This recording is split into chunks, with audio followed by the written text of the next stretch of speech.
What's up? Bevan here, and I want to address a question in this video, and that is, how can we do the right thing more often?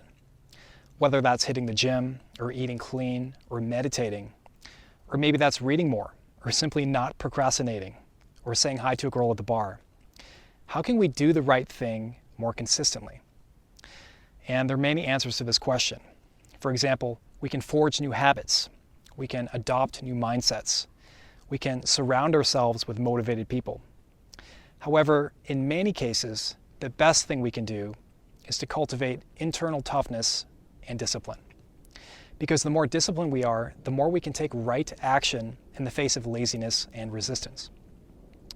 And fortunately, internal toughness and discipline can be cultivated, not by acting tough or by watching motivational videos or by amping ourselves up with caffeine or other stimulants.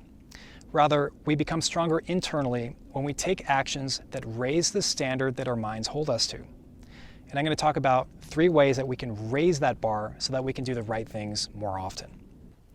Now, you might be asking, who am I to do a video on toughness and discipline? Well, I'm not naturally tough or disciplined, and I don't always do the right thing at the right time. However, like many other people, I've had experiences that have helped develop those qualities in me. And I've taken lessons from those experiences that I've been able to apply at other times during my life. And those lessons are effective. They've helped me do things like start meditating consistently, and take cold showers, and ride ultra marathons. And many of the changes I've made in my life have been the result of these techniques I'm about to discuss. But before I get started, I want to talk about why these techniques actually work. And I'll start with a story from my life. When I was in high school, I used to be really into riding my bike. In fact, I was so into it that I started riding bicycle ultra marathons. And on one of those very long races, after about 30 hours of riding, I was in pain.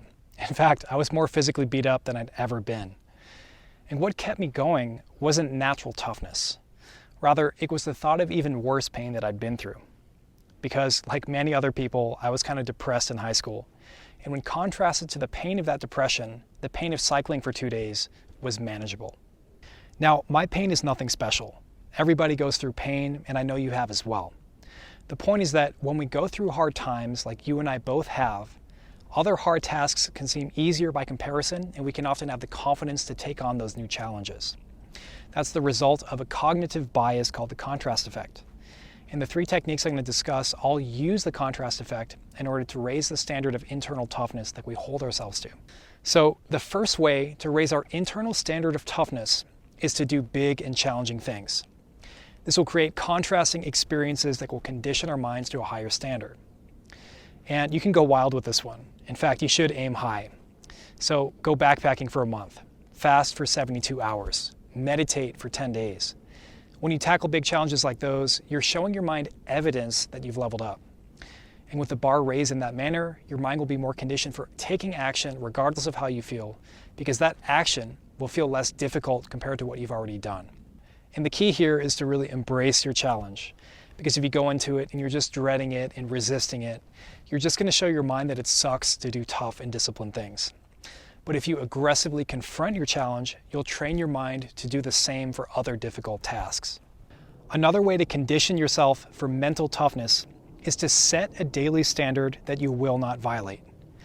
When you commit to doing something come hell or high water, your mind will hold you to a higher standard in other areas of your life as well. But these daily activities should not be too extreme. In fact, they should be pretty modest yet still meaningful. They can include flossing every day, or meditating for 10 minutes before bed, or only taking cold showers. But the point here, and the real key to this exercise, is to stick to your commitment no matter the cost. And that might sound a little extreme, because there's this idea in our society of doing everything in moderation. But we got to be careful with that idea, because our minds will use moderation as an excuse for failure. I'll just have 1 chip, or I'll just take a 5-minute nap, or my muscles are sore, I'm not going to work out today.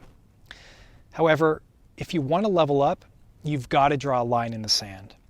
And the benefit lies in those moments when you're right up against that line and you have to go to the extreme to meet your commitment to yourself. That's when you cement your new standard and when your behavior will change to accommodate it. Now, I realize that sounds like a tough pill to swallow, But once you make that shift to adopting absolute standards, the resulting contrasting experiences are going to give you a huge edge when the going gets tough. But if that sounds too rigid for you, luckily there's a more zen way to toughen up as well. And that's to feel compassion for people who have it tougher than you and to be grateful for your own situation.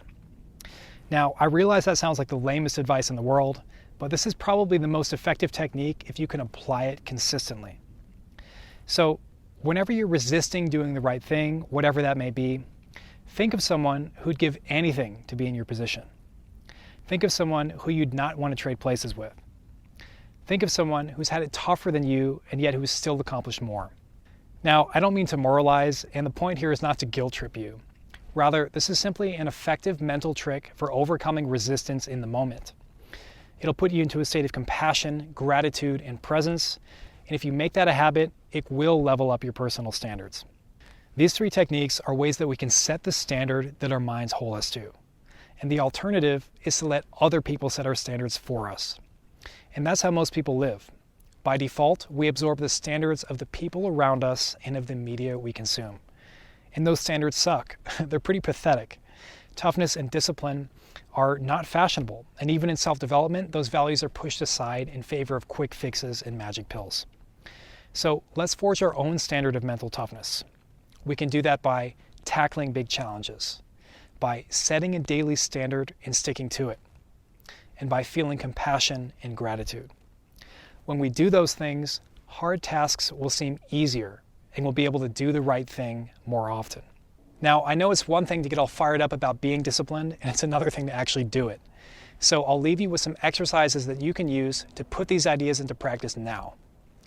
And the first one is to ask yourself, what major challenges excite you? Maybe that's writing a book. It could be riding a motorcycle across Africa or walking for 30 miles. Whatever it is, write it in the comments below and commit to doing it. And the second exercise is to ask yourself, what daily activity can you start doing every day without fail? And it shouldn't be too hard, as I said earlier. You want to focus on consistency. Even when you forget and you're lying in bed, you should get up and do it. That's when you're really going to cement that new standard. And the third exercise is to once again ask yourself, what's the main thing you're resisting? What's that one thing that you're not doing that you know that you should be? And you don't have to write it down, but I want you to think of someone who's in a much tougher situation, someone who's a lot worse off than you, and truly feel compassion for that person, and then feel gratitude for your own situation. Now, I realize that sounds lame, as I said earlier, but it really is one of the most powerful techniques because you're directing your awareness to change your own state, and that's really one of the most powerful tools we have. And that's all I've got for today. I really hope you take something from this video, and if you know someone who might like it, please send it along. Also, please like the video and subscribe if you did enjoy it. Thanks for the opportunity to share, and I'll talk with you again soon.